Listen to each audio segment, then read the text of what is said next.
Hello friends, நான் தான் உங்கள் அவ்வாஸ் கிச்சன். இன்றைக்கி வீடியோவில் என்ன பார்க்க போகிறோம்னா, ஹோட்டல் ஸ்டைலில் ஒரு ரவா இட்லி.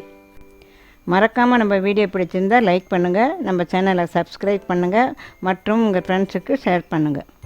வாங்க வீடியோக்குள்ளே போவோம். இப்போ அடுப்பில் ஒரு தவா வச்சு அதில் 2 டேபிள் ஸ்பூன் எண்ணெய் ஊற்றுங்க.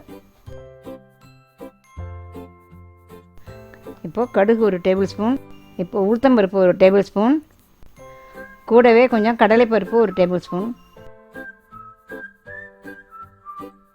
3 பச்சை மிளகாயை பொடியாக நறுக்கி போடுங்க. பொடியாக கட் பண்ண இஞ்சி 1 துண்டு, கருவேப்பிலை பொடியாக கட் பண்ணது 1 டேபிள் ஸ்பூன், தேவையான அளவு உப்பு சேர்த்துக்குங்க. எல்லாத்தையும் நல்லா வதக்கி விடுங்க. கூடவே 1 கப் ரவா,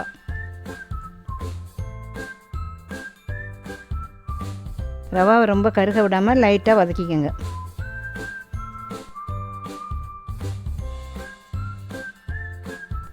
இப்போது இந்த வதக்கின ரவாவை தனியாக ஒரு பவுலில் எடுத்து வச்சுக்கோங்க.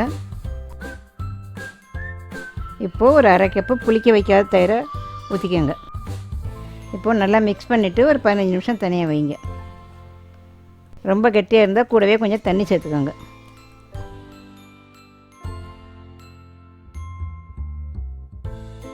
இப்போது கொத்தமல்லி 1 டேபிள் ஸ்பூன் நறுக்கியது, கேரட் 1 டேபிள் ஸ்பூன் பொடியாக நறுக்கியது போட்டு கலந்துக்குங்க.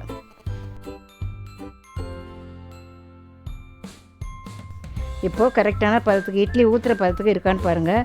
சரியான பதத்துக்கு வந்ததும் ஒரு இட்லி தட்டில் ஒவ்வொரு தட்டிலையும் ஒரு கேஷ்நட் வச்சு அது மேலே இட்லி இந்த ரவா மிக்ஸை ஊற்றுங்க.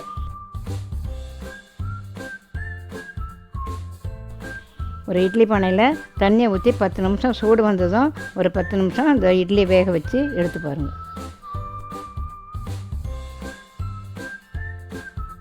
இப்போது ஒரு 10 நிமிஷம் கழித்து ஓப்பன் பண்ணி பாருங்கள். இட்லி வெந்துருச்சான்னு உங்களுக்கே தெரியும். வெந்ததும் தெரியலைன்னா ஒரு ஸ்டிக்கை வச்சு குத்தி பார்த்து எடுங்க. இப்போது உங்களுக்கு ரெஸ்டாரண்ட் ஸ்டைலில் ரவா இட்லி எப்படி செய்யறதுன்னு வீட்டிலேயே செஞ்சு காட்டிட்டேன். மறக்காமல் சாப்பிட்டு பார்த்துட்டு எனக்கு கமெண்ட்டில் சொல்லுங்கள். நன்றி, வணக்கம்.